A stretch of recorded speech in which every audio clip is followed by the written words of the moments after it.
Hey everyone. So I've been kind of sick lately, so I haven't really been putting videos out as much as I really want to. Just a nasty bug that's going around. Also, like, if you want to see anything on this channel, like any videos about any certain thing, just let me know. I kind of was just doing videos of various work I was doing around the farm, and I'll get back to that too. Like anytime I get a big project, I'll show you what I do there, because the farm's been quite a bit of a process cleaning it all up. But today I thought I would show you the boys, talk a little bit about them. So at our farm, it's called Korsvejgaard. It's Danish for Crossroads Farm. I raise Shetland sheep. Right now I've got 18 ewes and 11 rams. Last weekend we lost our old ram Jason, or whistle stop 1601, who we got from Garrett 2 years ago at Jefferson. He had gotten his horn caught underneath one of the bottom boards of the shelter over there, and it looks like he had struggled all night. And when I found him, he was almost dead, and by the time I had taken him out back to where I was gonna put him down, he had passed away. So kind of sad to see him go, but we'll be expecting lambs from him here soon. Yeah, kind of a blow to our breeding program, because we thought about maybe getting him collected for use in the future. Anyway, back to our rams. So I keep a number of rams for leasing. Previously, I'd only kept like 1 or 2 rams on the farm, and that was mainly because, like, when my dad was still around, I was kind of limited on where I could put pens and the number of pens I could have, and it kind of made it all of a struggle. And so when I started back up again, obviously I wanted to keep more rams around for my own use, but also I got kind of tired of seeing good rams being put to slaughter or sold on Craigslist. I see that all the time, like good rams being sold on Craigslist for really cheap, and a lot of times they'll end up going to someone that doesn't know much about sheep, then they'll end up selling them or whatever. It passes hands like multiple times, and I just got tired of seeing good genetics being culled from these breeding programs, because typically most people will only keep a ram for a couple of years, and then like he's got to be taken from the program because he's either breeding his daughters or his granddaughters or whatever, and it just makes it hard for smaller farms, or like a lot of people that are shepherds are a bit older in age, and mature rams can be harder to handle for them. And so with my leasing program, it actually makes it kind of nice, because they can keep the ram for breeding and then bring it back. And I don't charge that much, just $25 per each live lamb that's born. And then I also have a grace period. I think it's about a week or so, or maybe 24 hours, or something like that. But just in case something happens. But yeah, so yeah, my rams come from a variety of different lines. So right here in front we have Lyndon Lane Stein, who's actually from semen which we helped import from the UK. His sire is Flitwick Samuel, whose grandfather was a ram from the Shetland Islands. So he is very special to us. Next, over here behind Stein, we have Ripley. He is out of Windswept Rory 2 and Emancipation Katniss. Rory lived to be 9 years old. I believe, yes, yeah, 9 years old. And he's out of Bramble Higgins and Sheltering Pines Divonair. He is a scourge ram, or an aberrant horned ram, and he looks a lot like his sire, but tends to throw lambs that are a mix of both parents. Rory was a short, stockier built ram with a denser fleece. It was kind of coarse. And Katniss is a really fine-boned ewe, kind of thinner, with also a dense fleece that is quite short. And Ripley has the density from both parents. Maybe it's a little bit coarser than I would like. But all around, I think he's a really nice ram. He's fine-boned, but also short and stockily built. And he did have a streak where he was a little bit aggressive, but he's gotten friendly again. So that's nice. We like Ripley. Here is Linden Lane Chaga. He's out of Linden Lane Thicket, who's over here. And a Winter Sky ewe. I want to say Alanis. He's a very nice black polled ram. Very nice length of fleece and very, very fine. I believe he was like 21 microns when he was tested his first year. But we bought him from Carrie Smith in Alma, and I'm excited to use him this fall on a few ewes, because most of my ewes in that family line that I'm going to be putting him to are related to Ripley or Katniss. Over here is Thicket. His dam is Psalm 23 Crystal, who is 44% Drum Jinx. And we also have his half-brother out of Winter Sky, Jay-Z Stout. Stout placed third in the yearling ram class last year at Jefferson. Very nice ram all around, as is Thicket. But it's hard, they don't look very similar. Thicket has a really dense fleece, it's kind of short, and he's scourge, a taller ram, longer bodied, whereas Stout, they're shorter bodied, shorter legged, and appears to be fully horned. Right there, next to Ripley, is White Pine Mountie, who's out of Whistle Stop 1613 in Innsbari. He is a longer bodied ram from Ridland lines, and I believe some Pierre Gordon and Drum Jeans. He's got an average fleece, but we bought him from our Island Line breeding. I believe he carries Cat Mugget as well as Stout does as well. And I believe they're both black based. Stout carries more, I'm not for sure on Monty though.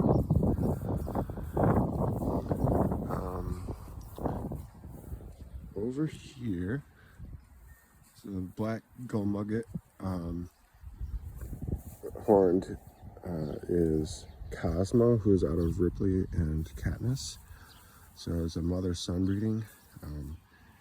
And I feel like his fleece is a little bit coarser than I would want a lamb. Well, he wasn't as stunning as Ripley was when he was born, which was surprising because Katniss is a really fine ewe.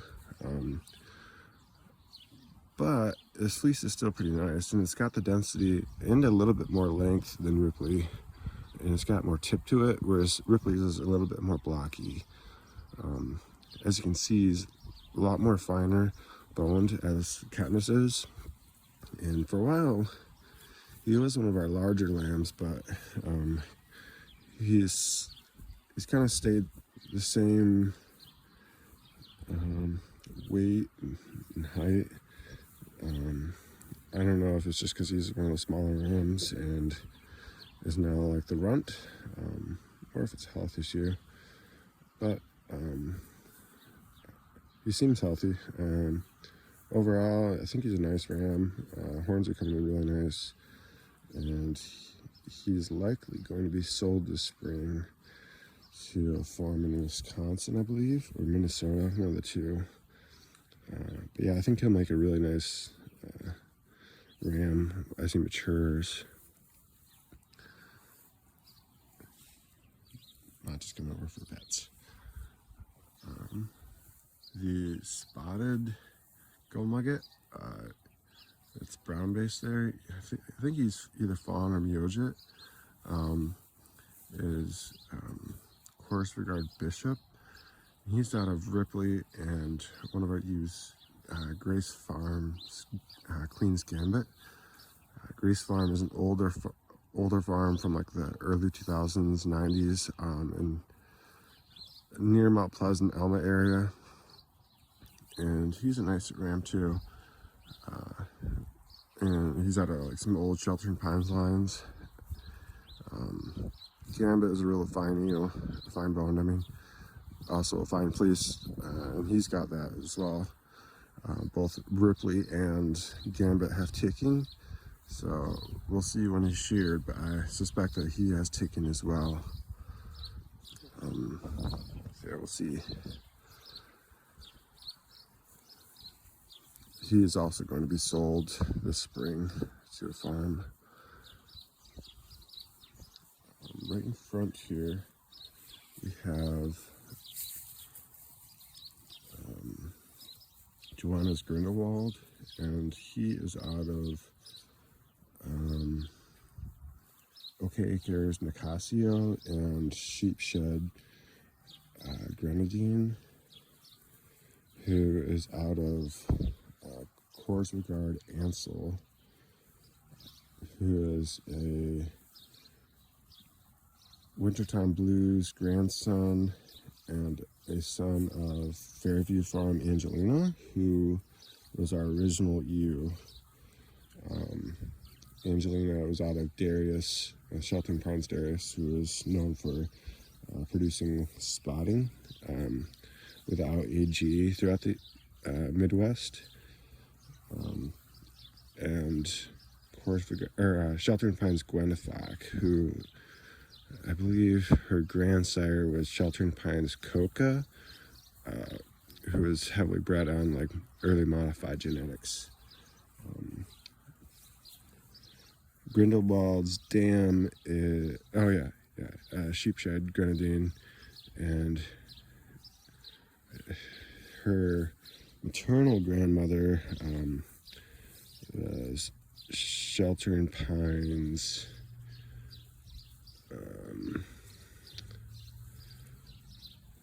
I forget, but she was a Gullmugget ewe based. Oh, Greenwich, windswept Greenwich, out of Byzantium and Bramble Higgins. So some nice line breeding on Gullmugget. I had suspected at first that Grindelwald was double Gullmugget, but after talking with a couple other breeders, I believe that he may be a Gull Cat with a very dark face. Over here we have Korsvejgaard Goose, who's out of Jason, who we recently lost, and Korsvejgaard Wren. Wren is out of Windswept Rory 2, Ripley Sire, and Korsvejgaard Robin. Robin's sire was Winter Sky Reese's, who lived to be 13. So we've got a lot of old genetics here. And I'm planning on using them on some Ripley daughters or